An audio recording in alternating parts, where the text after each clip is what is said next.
Begin the current Daf, Mesechtes Bava Kama Daf Kof Gimel. We begin 17 lines down at the top of the Yomid.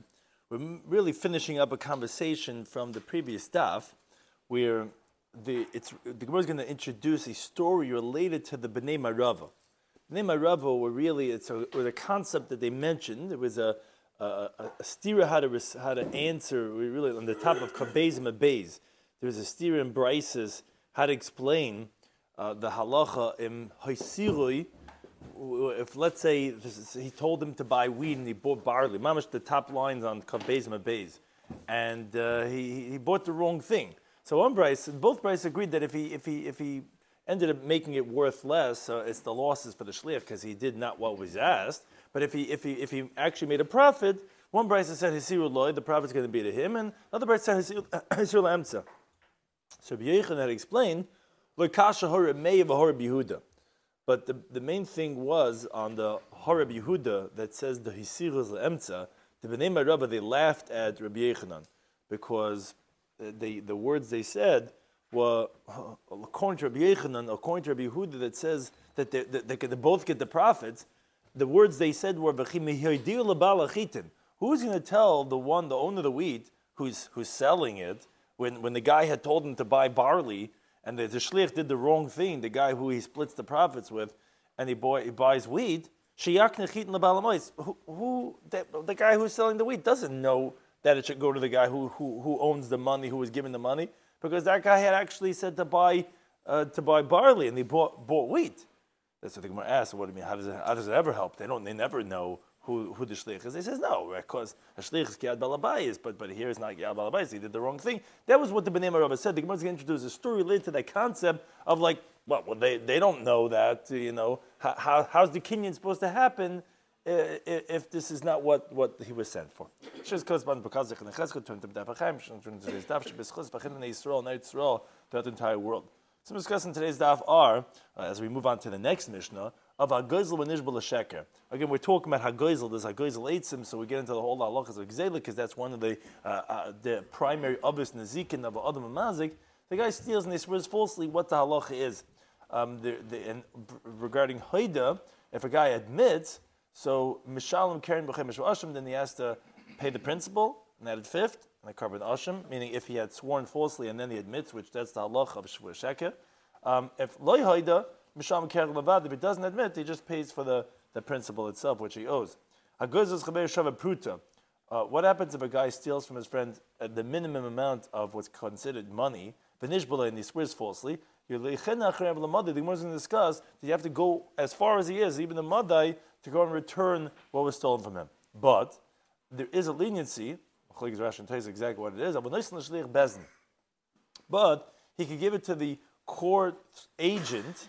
Why could he give it to the court agent? I thought he has to bring it to the guy and return it to him. And they took him. Again, we find this concept many times. If a guy is going to have to do tshuva, it's going to take him to go whatever to the other end of the world. He's like, you know what? I can't do that.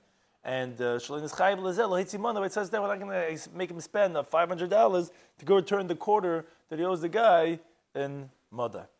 So we begin the current daf. We're just finishing up the conversation of the previous daf, 17 lines down at the top of the Yomid, where it says Rav Kahana, middle of the line. It's a story. Rav Kahana Yoav Zuzah, Ach Kesana. Rav Kahana gave money for kasainis, for this garment, for this, is it flax or it's a garment? Flax. So he gave it for flax. Now, Taisa points out that the Gemara assumes right now, Divin Nasl Yov, the second Taisis, that the Gemara thinks that he did Mashiach already, and he acquired it, this flax, and it's just a deposit by the people that had sold it to him. So therefore, that's going to be critical to understand what the Gemara's discussion is going to be. Okay, so he gave money for this flax. L'seifa Yaakov Kisna. At the end, the flax ended up going up in price. Now, what happened was Zavne Morvase de Chisna. So the owners of the flax sold it. So Rashi clarifies for us, in the Masla Zavne, they sold it with the intention of giving the money that they were going to get to Rav Kahana. So you have a seller. They sold the flax for $10 to Rav Kahana. ended up shooting up to, the stock went up to $50. They're like, I should, right? We'll sell it at the high price. We'll give Rav Kahana the money for the sale. Okay. So continues the Gemara. Osel Kamei Rav. So if Kahana came in front of Rav, Omalei says to Rav, Ma'avid, what should I do? Ezel Ishkel Zuzoi? Should I go and take the money, this 50 zuzim, whatever it is that it went up in price, that they sold for me, this flax that I had bought at the lower price? Amalei, so he says to him, Ikokozavni Amri.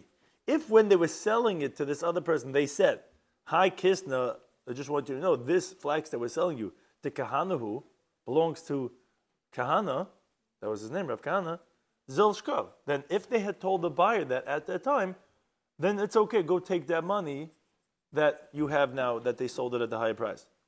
V'loi, if not, loy tishkol. Don't take. Why don't take? It's Rashi tells us, as you're going to see in a moment, because of ribbis. Because you gave only 10 to these sellers, and guess what you're getting back? You're getting back 50. So that's interest on the money that you gave them. That's what Rav told him. Says the Gemara, and this is the point that relates back to the previous daf. Wait, come on. Who is this going like? Well, that's the question. Rashi doesn't say that. And in a way, it could be straight up ribbis. Depends on how you learn what the case was.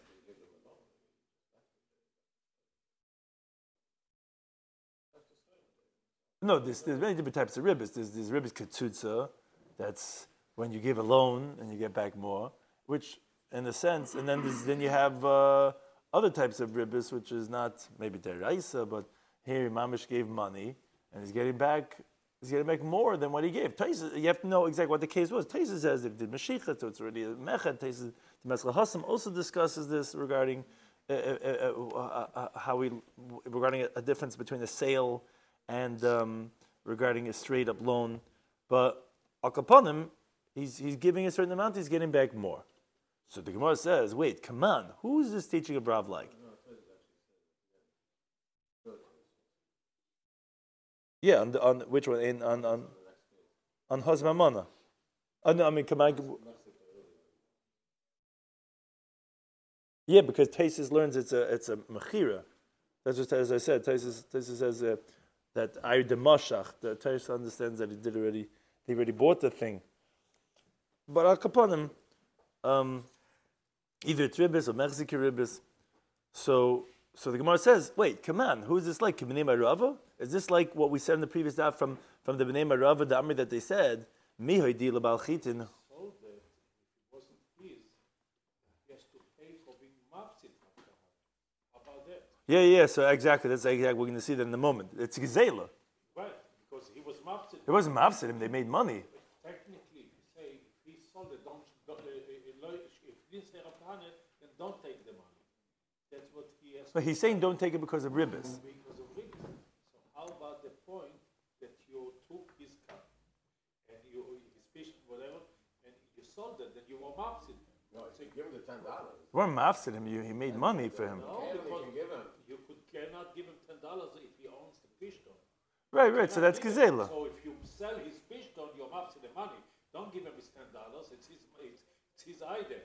You could sell somebody's item and give him but you, just to clarify, you don't mean he was mafsid money, they're mafsid his kasainis, you say. I mean, his cut. Yeah. No, but then he has value. Go out to the market and pay him the value. No, they made him, they sold it, they bought it for him. That was done. But now if you worry about it, Merzek Ribis or not Merzek Ribis, how about looking at it as this is his object and you went and sold it and why should you pay less money if that value has it today on the market to be more money? Right. Yeah.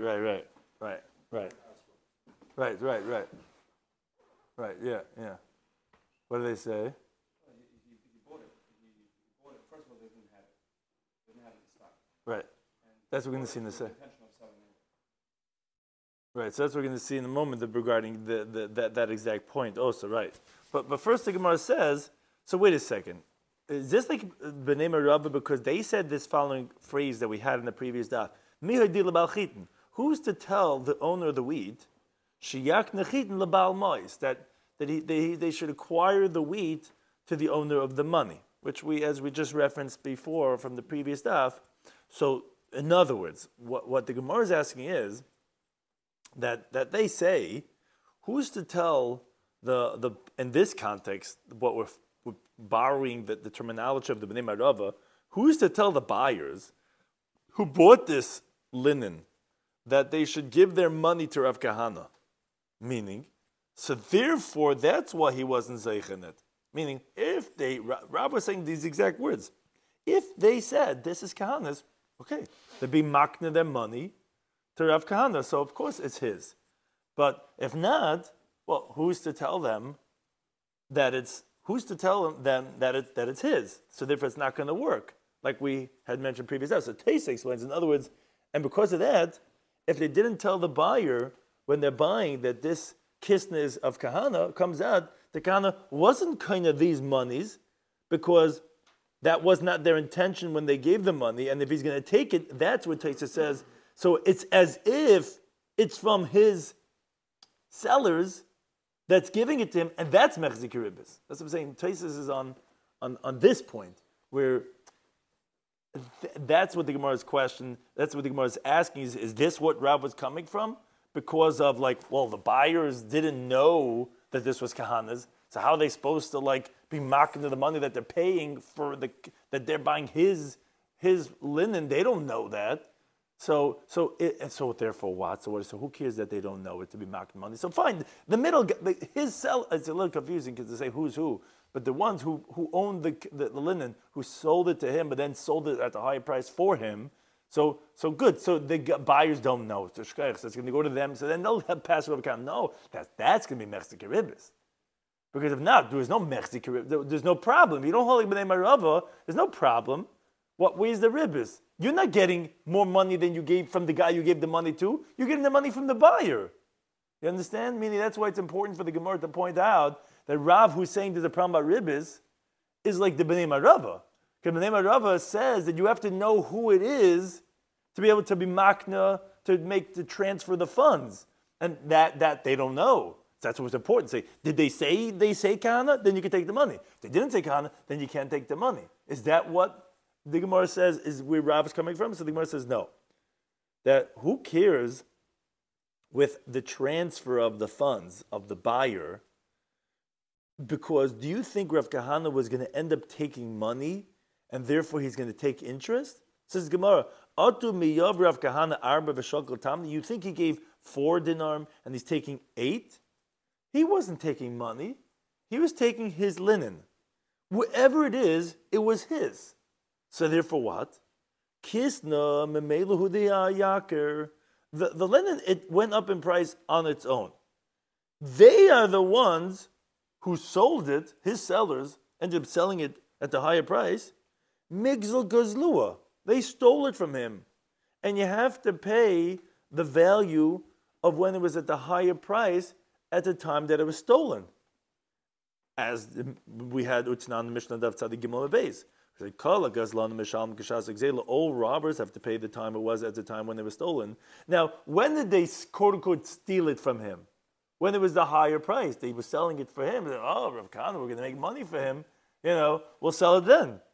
So therefore, you have to go ahead and pay the higher price. So the Gemara is bothered by this idea about saying that, what are you talking about? What does that have to do with the Bnei Marava?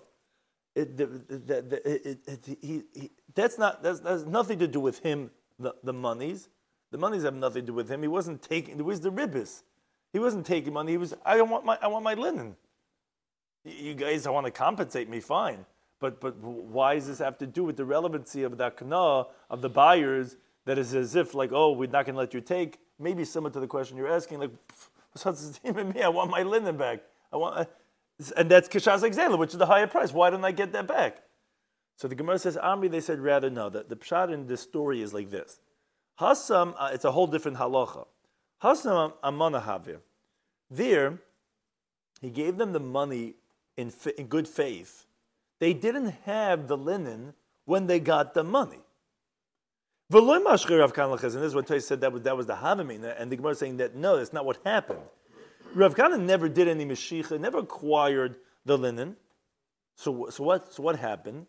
They had stipulated with him, according to the cheaper price, when he was paying for it, he got it at a low price, because at that time of the year, it's not worth that much. But they promised him all year will give you based on that market value, which is the Mishnah Bava Metzidaf Ein Beis Mabeis. Yotza Hashar, once the market price is set, Paiskin you can make up, even though this guy doesn't have, another guy will have. At that point, you can already sell. And the Rav that said that he's not allowed to take the money is L'tamei. It goes according to his reasoning, which is, Tama Rav says in Ezu Neshach about Metzidav Samar Gimel Aleph, Oisin Amana. You could do this, giving money on faith for the cheaper price it's worth now to get at a later time, even though it's going to be more expensive, and it's not a problem about ribbis, but payres. If you want to receive produce at the more expensive time. But you cannot do this transaction when you're coming to evaluate that you're going to get at the higher price the payres. You're not allowed to give the seller the money from right now. I mean, the seller cannot give him, instead of payres, the higher money value later on, because that's mechzik ribbis. That looks like interest, because he's giving him 2 slum and he's taking 4. So this is the way Rashi explains the sugya, is that the problem over here is about halacha of amana, when there was no mashicha done, and all you gave was money, so you never were kaina anything, and we're saying that the problem was going to be over here, if he mentioned his name or not. The relevancy over here is because if they said his name, so they were giving the money to him. If they didn't say the name, so they don't know who to be machna to, so then it's coming from the sellers, and that is halach of amana. When the product wasn't there yet, and you gave money on faith, then you could get the payers, you could get your kasainis back, even though it's going to be more expensive. But to get the monetary value, that's a problem with mechzik ribbis. And then he says that don't take the money, then that'll be a problem. Again, we only brought the story in primarily because of the Bnei Marav, which we thought that this is what Rav's teaching was based on, and the Gemara says no, because that would be a problem about Gizela, and of course you would get Kishas because they're Gazlanim, nothing to do with ribbis. It's not like a loan or something. It would be a Gizela halacha, but rather it's halacha b'mana, which is saying that that's a mechzik ribbis problem when you're getting back money and you're not getting back the product.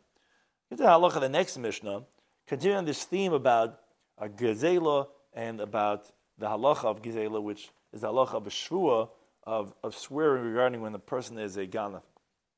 So the Mishnah says, Hagoizlas chaveda shava pruta. If someone stole from his friend something that's worth a pruta, v'nish baloi, and he swore to him, which is a halacha that someone could make him swear, or if he swore on his own, and then he admits that he swore falsely. So now there's halacha that he owes him the money. So he doesn't have a kapara until he returns the stolen money to the victim himself. Like the pasuk says, La shehuloi, that to the one that it's his, then he has to give it, which that's in the context of a nishbal sheker, someone swears falsely. It has to get to the guy. So I don't care how far he lives, on the other end of the world, you got to get the money to him. And moreover, says the Mishnah, Lo yitain, he shouldn't give it loy lebenai, not to the guy's son, v'loy l'shluchai, not to his agent, meaning of the victim, to bring it to the victim, because if there's going to be some type of a oinus, he's going to have to return it, because it's not considered returned until it reaches to that guy's hand, like we said. So it doesn't help to give it to his son or to the shliach, because it's still going to be your liability.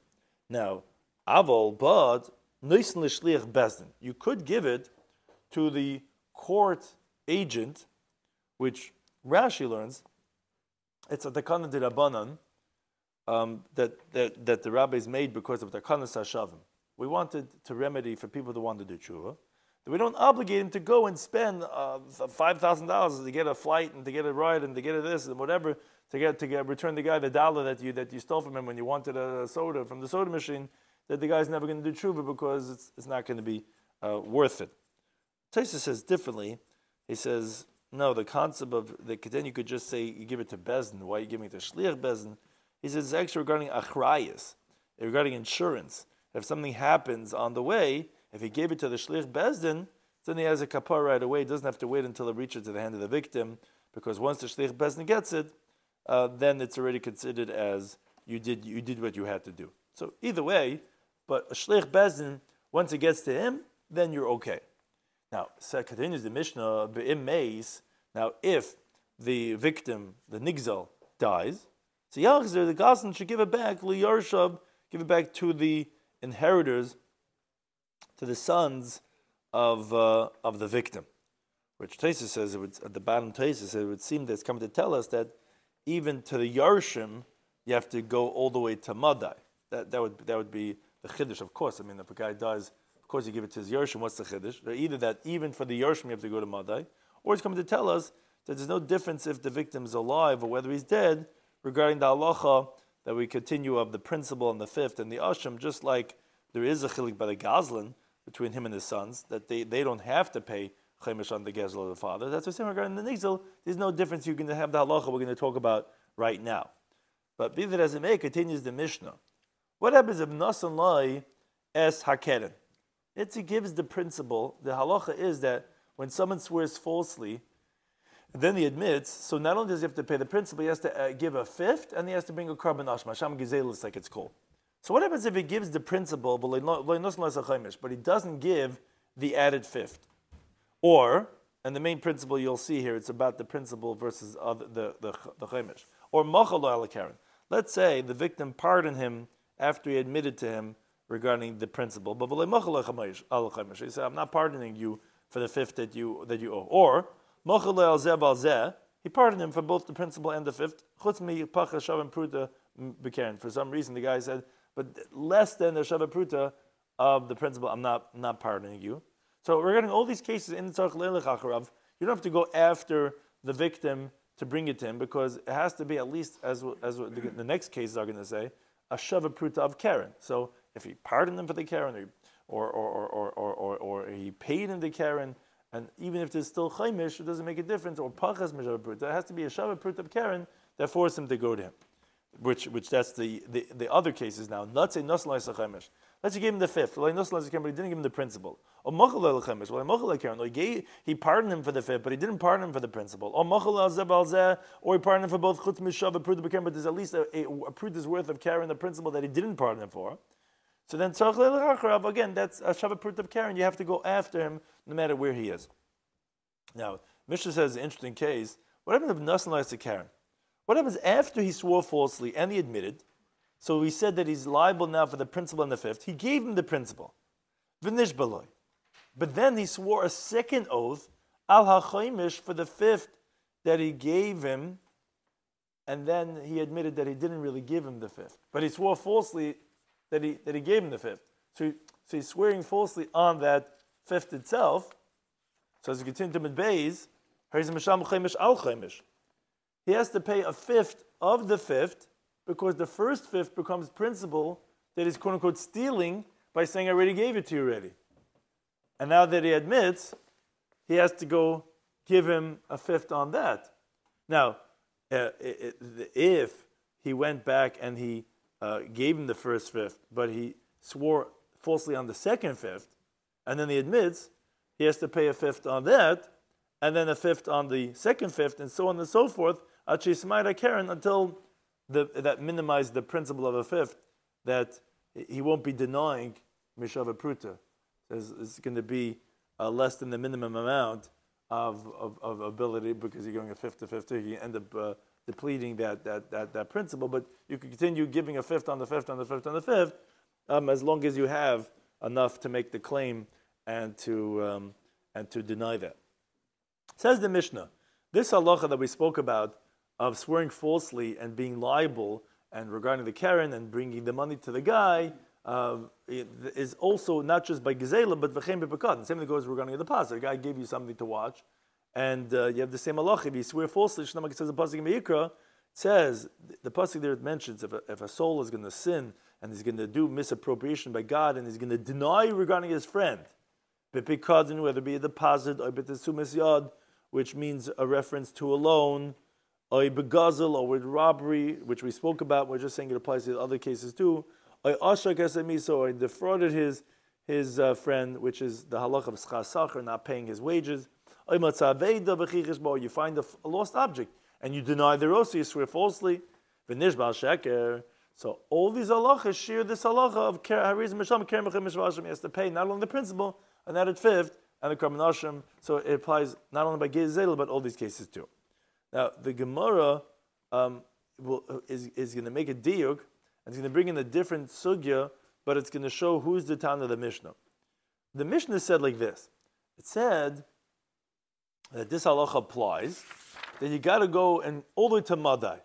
It's appropriate for Sari Paras and Madai with Adar here, whatever, but you got to go all the way to Madai to go and return it.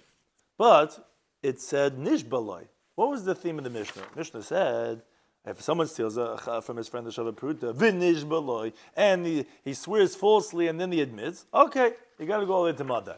But that's what it says, that nish b'loi in. If he swore falsely, then yes. Loi nish b'loi loi. But if he didn't swear falsely, you don't have to go all the way to bring it back to his hands.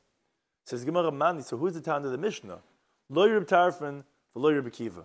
Seemingly, it's not like either of the two Tanaim who discuss this exact principle of when there's something that you stole, regarding returning it to the guy or not, because the Tanya, which actually a Mishnah Masechet is Yavamis. Mishnah says the following case: Gazel echad mechamisha. Someone stole. There was 5 guys sitting around, and he pickpocketed one of the 5 guys. V'eni days man doesn't know they're all wearing black coats. Doesn't know which one it was. So that's why you have to wear a frock or a becker shirt, so you can't. The story I just heard over Shabbos in Florida that they said there's a guy was carrying someone's money in his back pocket, and it was stolen from him. Comes to the Chassam Sefer. Chassam Sefer says it's a pshia. This is mamish the sugis we're learning, right? Pshia, whatever. Says it's negligence. People pickpocket. You can't keep it in your back pocket. So he comes back home. It's like a Galtziana Yid. Comes back home. And he asked the Beis Yitzchak, without telling him what the Chassam Sefer says, he says, you're not chayiv. It was a shmir you had in your pocket. So then he told him, the Chassam Sefer gesucht. He says, is von Ingeden. A kurzer Ekel, people can pickpocket. He said, we wear longer Ekel, so that's considered a shmira me'ila. So it's considered a good shmira. I'll upon him, but this guy went and he pickpocketed one of the 5 people. He doesn't know which one it was. And everyone says that it was me that he stole from. So halacha is, look, he didn't steal from 5 people, he stole from 1 guy. There was a group of guys sitting around. Each guy says, you stole from me. He puts the money between them and he leaves. With Tosis Punk, the top Tosis over here says, and Bamitzi, we explained, it doesn't mean that he just leaves it there and they fight over it. It means until they verify who is the owner, but he doesn't have to pay all 5 of them. But that's the Reb Tarfon. That's the opinion of Reb Tarfon. Reb Akiva says, so this doesn't get him out of the problem about his sin that he did. Maisa, he stole. He's got to do Hashavas Gezela. What are you going to do? And Tais the Mazda Reb Tarfon goes through the halachas regarding the Bari B'Shema, that it's not dependent on that sugya over there, even though they're making definite claims. And he's like, I don't know. And Tais explains why it's different than those cases. But upon him, you have to Hashavas Gezela. So you got to give back to every single one. It's not enough just to put in front and to say, whoever it is, take it, because you never returned it. You don't know who it is. Okay, this is Machalik to be given Reb Tarfon.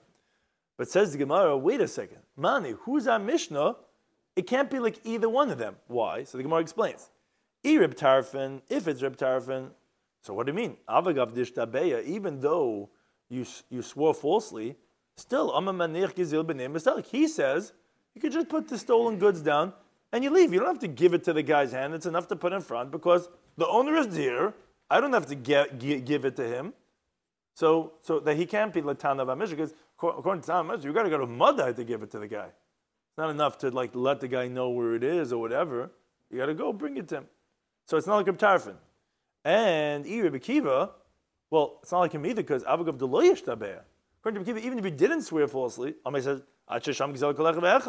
it's until you pay up every single guy. You got to get it to the guy's hand. Even if you know his mom is right there, but you don't know which one. There's 5 people. He says, you got to pay 5 people then. Meaning our Mishnah is differentiating. It's making it dependent on the Shavua. The Gemara is basically saying that Reb Tarfon and Reb Kiva have nothing to do with Shavua. Either way, Reb Tarfon holds that you never have to give it to the guy. Reb Kiva holds you always have to give it to the guy. So who is the Tana of our Mishnah that says the halacha specifically regarding when you make a Shavua, then suddenly you got to go deliver it to the guy's hand? Says the Gemara La'olam Rebbe Kiva here, which Rashi says why we're saying La'olam Rebbe Kiva. We try to make like Rebbe Kiva because all the anonymous Mishnayos were Tamidim of Rebbe Kiva, as the Gemara says in Sanhedrin Peivav Medalev. So we try to say the halacha is going to be like Rebbe Kiva. Says the Gemara, it's Rebbe Kiva. When did Rebbe Kiva say? When does he say that you have to give it back? You have to pay back. If you stole $10, you got to give back $50. 10 plus 10 plus 10 plus 10 plus 7 is Heichadish Tabehu Dekama. His halacha was only said, although it doesn't say that in the Mishnah, was only said when he swore falsely. And then he admits, then he has to give it to the guy's hand. And you don't know which one of the 5, then go ahead, you got to give each one of the 5. Says the Gemara, why is the halacha said specifically when you swore falsely? Because the Makra, the Pasuk says in Yikra, it mentions over there, it's going over there when the guy swears falsely. Okay, the pasuk says you got to pay up the principal. You got to add on the 5th. And what does the pasuk say? In this the halach of shvur sheker, to the one whose it is yitnen, he has to give it b'yem hashmos on the day of his guilt when he admits. So that's the pasuk. It says you got to give it to him. That's when nishba l'sheker. Not in the l'sheker. Rabbi Kiva would agree that you don't have to give it to the guy's hands. But Reb Tarfon, who he disagrees, he holds, remember, because what he's disagreeing with Rabbi Kiva. We just explained Rabbi Kiva told him when you were Nishba L'Sheker. Wait a second, Nishba L'Sheker, you have a pasuk mafurish, La'asher lo yitznenu. How does Rabbi Tarfon hold you could just put it in front and leave? He holds, even though you swore falsely, over Rabbanan Takanta. The Rabbanan made a takanas hashavim. Again, we want people to do tshuva. And here, we were not sure which of the 5, it's enough to leave it in front of them. The Tanya like learned the Brisa. Rabbi Lazar Tzaddik Ami says takana gadol eskinu. The great takana that they instituted regarding someone who stole and he swore falsely and he admits, and the victim is not here. That even though you read biblically, it says lashehu loi, that the one who it is you have to give it to him. The Rabbanan were mesakin shem hoisa haitza yised al keren. If the expense is to give the guy back what you stole from him, it's going to be more than the principal. So you owe the guy $100, it's going to cost you $1,000 to get them. All you do is you pay the principal and the 5th to the court. Let it be by them until the victim comes and takes it. And he brings his carbon ashram and he gets an atonement. We don't have to go ahead and go and spend more than what it's actually worth. So you see this a concept of takanas hashavim. So it says the Gemara, Reb Tarfon says the same thing as Takan Sashavim when there's 5 guys around and each one says, you stole from me. The guy's not going to do tshuva if you make him pay every one of the guys. So therefore, although you're right, it says Lashahu lo yitnenu that you have to give it back to the guy itself, that he doesn't have to. But Rekiva, he says, wait a second, I know you're quoting a Bryce that says that we made this Takan that you don't have to spend more than the principal. That's different than the case I disagree with Reb Tarfon of the 5 people. When did Rabbanan make this takana? That you don't have to give it back to the guy himself. You know who you stole from. Where you don't have to go travel, spend $500 to fly to Maui, wherever the guy is, to go and return the $100 that you owe him from back in your days in college. You don't have to go and give it back to him because later point in time the court will give it to him. You know who it is. Gazel echem mechamisha, the case I disagree with Rabbi Tarf, and when you steal from one of 5 people, he doesn't know who he stole from. The money is never going to get back to the master. Says Rabbi Kiva, no, the Rabban did not make such an institution because the money is never going to get to the victim, and therefore that's why he disagrees with Rabbi Tarf. But the Gemara, it says, Master Rav Huna bar Yehuda. He asks, according to the way, remember, we had this mission of ours that said when you swear falsely, then you got to go and give it back to the guy, to the victim, all the way to Madai, wherever he is. And we said, who's the Mishnah? It's not like Rabbi Kiva. I said, no, it's Rabbi Kiva. When did Rabbi Kiva say this halacha, you got to give it back to him. So when you swear falsely, because that's where the pasuk says it, La shehu loi yitnena. It only says it over there, you got to give it back to him itself. Rabbi Tarfon says we made a takanta. Rabbi Kiva says, no, here we did not make a takanta. But Rabbi Huna bar Yehuda asked from the following brisa, because this brisa qualifies differently. Actually, he disagrees. He says this machlokes we have a Mishnah Masechtas Yevamos is incorrect. They didn't disagree. Meaning, not really disagreeing. It's qualifying. There are different opinions. When did they have this machlokes? Is it the same thing of when you buy or only when you steal? Meaning, what happens if a guy bought from 5 people? He bought an object, but he didn't pay yet. And he doesn't know who he bought from. Each one of the 5 store owners says, Mazah, you bought it from me. So he's looking at these 5. I didn't buy chalava from all 5 of you. So every one of you is saying that I bought it from you. So there, no one disagrees. You could just put the money down. It says, Habibis, I put the money down over here, and I'm leaving. Why? Since he didn't do any isser, he didn't steal. He's just a regular, unassuming customer. So it's enough to do that because this that says la'ashehu loy that you have to give back to the guy that you owe it to is only where you sinned, where you stole, where you need a kapara, you need an atonement. But if you didn't do anything wrong, even though each one's saying Maza, you bought from me, you took, look, this is my quality, this is my chumas, this is my thing. No, that no one disagrees. Amenachlu, what is the machlokes? You stole from 1 of 5 people. You took that chumas. You didn't plan on paying. You took it, and ve'eni demeizim goes. Now you don't know. You come back to the shuk. Say, I'm sorry, slicha, adoni. I didn't realize I took it. And each one, you have 5 people. You don't know which one it was. They all look the same now. Suddenly, you don't know who you stole it from. That's where the machlokes is. Reb Tarfon, it says menech demekin zeil b'neim mustalik. Says whatever it is, put the money down. He says b'chvod. He says there's a rabbi over here. He says I'm putting it down. I don't know who I took it from, and he leaves. Kiva says no, ain't let takana. That's not a remedy. You don't know who you stole from. You got to pay each and every one of them. Fine.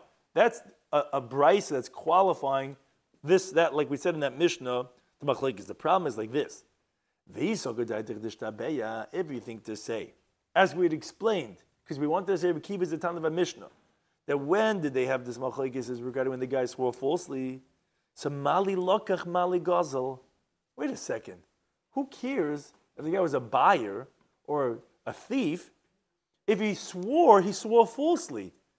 When you swear falsely, the pasuk says, and we already mentioned this before, that the nishbal shaker is whether it's pikadon or a loan, whatever it is. But there it says la shehu lo, you got to give it back to the guy himself, even though it was a permitted. What's he swearing on? What's the nusach of this swear when it's I never took anything from anyone. From anyone, but he's not. He's paying. Now he admits later on. That's the halacha of shvur sheker. Shvur sheker is you swear falsely, and then you later admit. When you later admit, you got to pay the principal, a fifth, and the carbon asham. But if you give me this whole shtickle Torah that when they have to go give it to him, lashahu loy, because the pasuk says you got to give it to him as only way to swear falsely, and that's what Rabbi Kiva did on Mishnah. So why would the brisa, why would the Reb Shimon ben Elazar say that they don't disagree in the case of when you're a consumer? It's only when you're a thief. Because you're a thief, you're a chayte. So there the pasuk says you got to go give it to the guy. You're a chayte, whether it's a pekadon, whether it's a summaziyad, whether it's a transaction, because you swore falsely. So that's the primary principle. So that doesn't make sense now anymore to say Rabbi Kiva was talking about when you swore falsely. That's one question. But Rabbi asked another question because there's a brisa that says, there was a story with a pious person, where again he was buying. There's 2 people. He didn't really realize who's the seller. He didn't know who he bought from. And now he doesn't know who to pay. Each one is saying, besides, this is giving months, right? He comes from Reb Tarfon.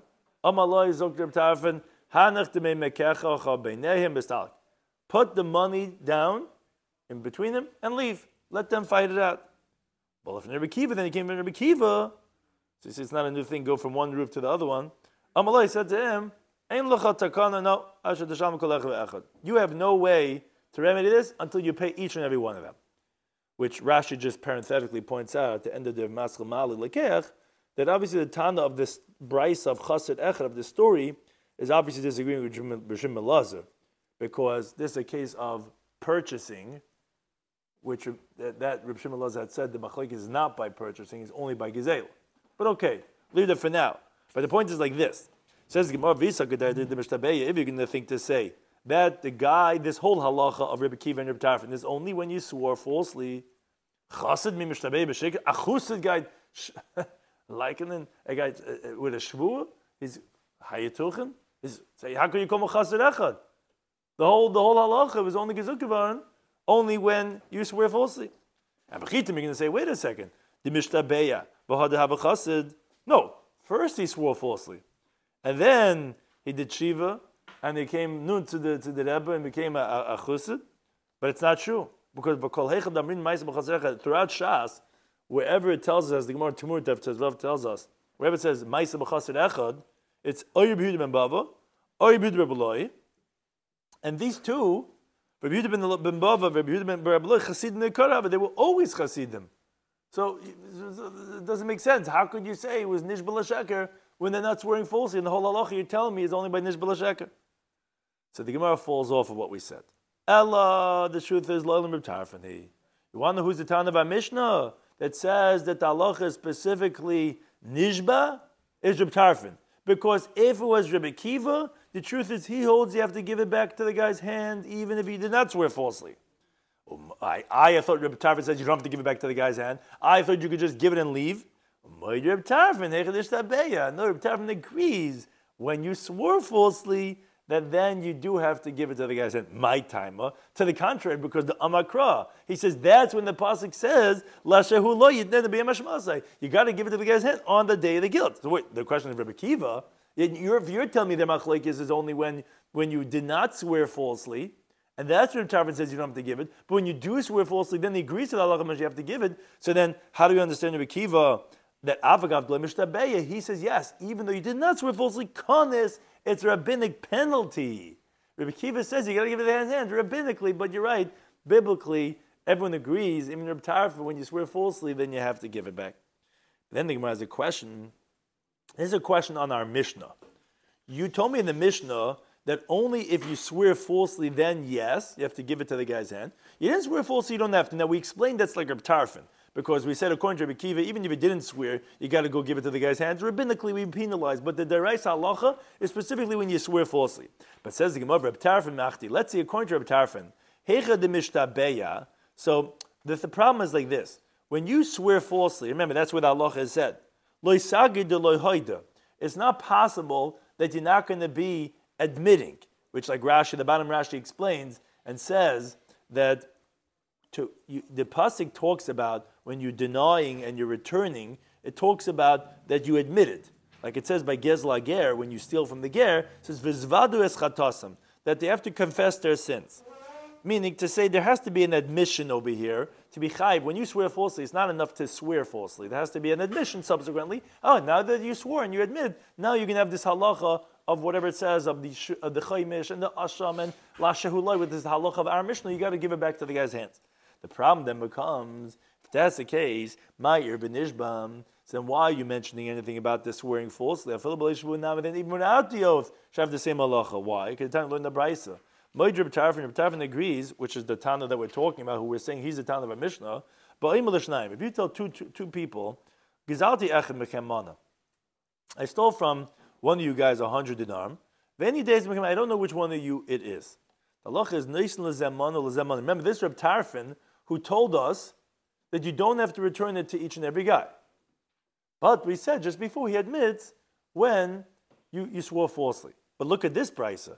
This by saying, without swearing any false swearing, just if you admit, and you say, I stole from one of you guys, I don't know which one, you have to give to each one 100 dirham. Why? Says the Gemara continues,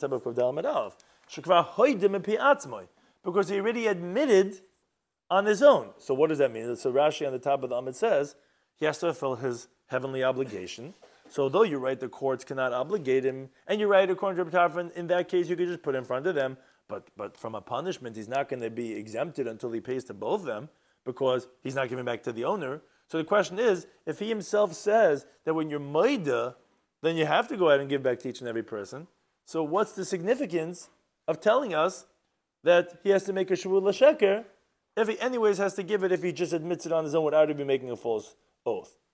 So because of this, Elam Rava says, Shani Masnitin. Our Mishnah is different, because our Mishnah actually is according to everyone. And it's not similar to the case we were discussing up until now, or when you don't know who you stole from, because you're right. As the Gemara all along was telling us, whether you swear or you don't swear, either way is going to be machlekes Rabbi Tarfon and Rabbi Kiva regarding what the halacha is. According to Rabbi Tarfon, you're never obligated to give it back to the victim. According to Rabbi Kiva, you're always obligated, even though you did not swear. So then the question is, we had asked before, we said if the Mishnah is like Rabbi Kiva, so then, even if you didn't swear, you should have to give it back to him. Why is the Mishnah saying specifically that you swore falsely? So now we're saying that's not a difficulty. Because over there, the halacha is that even though you didn't swear, that you have to give it back to every single one, because you don't know who you stole from. So you're not going to feel you have any obligation until you give it back to each and every one. But here in the Mishnah, Kivin the Yad de Laman Gazle, since he knows who he stole from, and he admitted to him, right? Halacha Mishnah, the guy knows, right? He's just living out in the boondocks. So the question is, but Kivin the Evshalat Durim Lamari, since there it's possible that the money is going to get back to the master because it's ready, he's ready to give it back to him. It's almost as if the victim tells the Gazlan, let it be for me in your hand. You hold on to it for me. Therefore, that's why it depends on the following idea. Nishba, if you swear falsely, then avagav the kamale yulu biyatcha. Even though it's like as if the guy says, "Don't worry, hold on to it for me." But even the boy kapara, since he swear falsely, he needs an atonement. For kapara, that's what Tosafot said in Amud Aleph, that's the idea of shlich bezin. It's about kapara. You need atonement. It doesn't help. Even the guy says, "Hold on to it," but you can't get your kapara until you do the hashava la shayit nenuloi. If you didn't swear falsely, you're right. Rabbi Kiva holds you have to give it back even if you didn't swear falsely. But since it's havagabe pekadin, because it's like as if the guy says, "Don't worry, hold on to me," because we both know that you owe it to me. That's like a deposit at the asif v'shakal until he comes and takes it, and therefore doesn't have to go and bring it all the way to him in that case, which is different than the case of the 5 people. The guy's like, "I don't know if you're ever going to return it to me." So there you got to give it back to him, even if you didn't swear falsely. But in this case, we know, I admit, then if he didn't swear falsely, he doesn't have to return it all the way to him. Thank you to any time. Close to us.